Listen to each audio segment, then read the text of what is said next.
Čau! Esmu Mārčis no Cilvēkiem un cilvēkiem, un šorīt mēs esam Latvijas radio ēkā. Ir 1. septembris, un mēs ceram noķert mūsu valsts prezidentu Valdu Zapleru uz tādu nelielu maziņu interviju, kur ceram viņš mums sniegs. Labrīt! Labrīt! Šodien 1. septembris, un tādējādi es jautāšu, vai jūs atceraties savējo 1. septembra skolā? Jā, atceros šādā. Bija saulaina diena. Skola bija pie Kastaņām, jo tā bija skola, kas tagad Bruņinieku ielā. Tā bija Draudzienes vidusskola, bet toreiz tā bija 50. vidusskola. Un man ļoti patīk lielie kastaņkoki, un man arī patīk lielās telpas, un es biju drusku sabijies, ja es biju pirmo reizi iegājis skolā, un protams, apsveidos, ka tā trešā solā, bet man ienāca man draugs klāt un teica, kas tagad bija mans draugs joprojām, un pēc tā, vai tu neesi kļūdījies, šī ir 1. klase? Es teicu, nē, es esmu 1. klasē. Katrā ziņā, tā bija tāda sirsnīga, bija daudz ziedu, skolā ļoti daudz ziedu. Tā sirsnīga diena, noteikti vienmēr to atcerēšos. Pārējie 1. septembri pazūd, protams, pēc tam nāk klāt bērni 1. septembri. Bet 1. septembris pirmoreiz ir kaut kas tāds īpašs, arī, kad tu bērnu ved uz skolu. Tu redzi, kā viņš tā lēnām iečāpo tajā ēkā un kā parasti izlaiduma klases audzēkļi pēt kaut kur tikpat nopietni. Vai jūs skolā bijāt tāds kārtīgs puika, vai arī blēņas darījāt? Teiksim tā, man patīk tā tēze, jā, ka blēņas īstenībā dara tikai talantīgi un gudri bērni, jā, jo tie, kas ir mazāk talantīgi un gudri, viņi nav pat spējīgi blēņas izdomāt. Blēņas ir viens no tāds bērnības un arī skolas gadu neiztrukstošām lietām, jā, un tās tika darīts no 1. klases līdz pēdējai klasē. Mums katrā klasē bija savādāks, ja mēs sākam lietas. Bija kādreiz tāds spēle, ziniet, kā cīņa uz zirgiem, jā, tad viens ir zirgs, otrs ir jātnieks, jā, tad bija jānogriež nost, jā, tā bija, normāli stundu laikā tas tika darīts, jā, un vēlāk jau pusaužgados blēņas bija drusku tāds nopietnāks.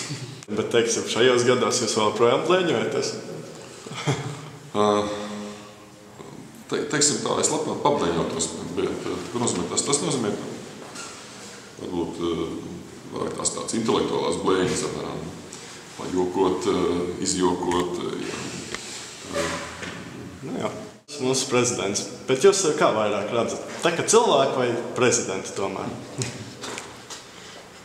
Jautājums vispārībā, kas nav apspriežams. Mēs visi esam papriekš cilvēki, ja, un arī tikko, kad es tikos ar iespējamās misijas jauniem skolotājiem. Viņi mūsu vērtēja kā cilvēks, nekā potenciāls pedagogs. Es saku, bet pilnīgi pareizi, jo vispirms jūs esat cilvēks.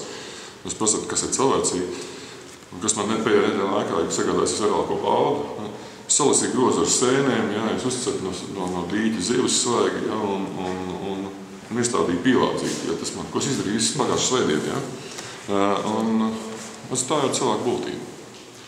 Dzīvot uz zemes, jā, reizēs saprast, ka zeme ir mūsu māte barotājiem, tā pašā laikā būvēt pilsētas, jā, būvēt valstis, jā, un darīt kaut ko vairāk, bet es domāju, ka ūdens zeme gaisa.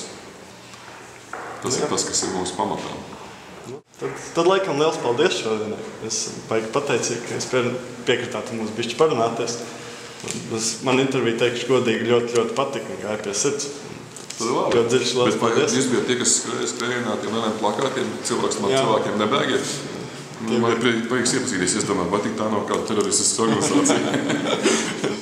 Redziet, pa birokrātu valodu ir tā. Man lielākās gandarījums, piemēram, tajā Latvijas forumā par izglītību bija, ka bija viena sieviete, kur bija ļoti aizrautīga. Un stāstīja par savu ideju, par mūža izglītību. Un tā valoda, kā es saku, tā bija Briseles latviešu valoda, jo tur nevarēja nekā saprast, ko viņi saka, ja, ko viņi grib, bet redz, ka viņi ir ļoti labs projekts, viņi kaut ko grib izdarīt. Un tagad pagāja tās pāris stundas, un viņi otrais tika pie vārda, kā saka, ziņot par padarītu. Viņi pēkšņi runāja latviešu valodā, ja. Un visi varēja saprast, ko viņi grib, kādi viņas mērķi un kā viņi to izdarīt.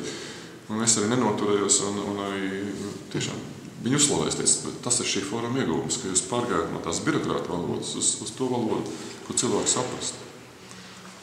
Piemēri jau mums daudz, ja viens ārsts runā pa televizoru, tad nekā nevar saprast, par ko viņš runā. Piemērs ir atšķirams šī rīta avīze vai vakardienas avīze. Tagad, manā skatījumā, cik es jautājis, jo tauta visu laiku lasīja presi, viņi saka, kā es jau sen nelasu. Tas nav pareizi, mums presi ir jālasa, mums jāņem tur ziņas. Bet presi nevar, piemēram, 1. septembris, ja presi uzliek tādu virsrakstu, 1. septembris ar bēru pieskaņu. Tad man pirmais jautājums, vai vispār tas cilvēks kādreiz ir bijis bērēs, kas tur virsrakstu izdomājis, un vai vispār viņam kāds radinieks vai tuvs cilvēks ir miris. Mēs saprotiet, kādreiz aizmirstam par to, kas mēs esam. Kā jūs teicāt, mēs esam cilvēki. Mums viens otram visvairāk nepieciešams ir cilvēcīgs vārds un cilvēcīga izturēšanās. Tāda, kā mums pašiem patīk. Tādiem jābūt pret otriem. Ne jau tikai Bībelē tas rakstīts.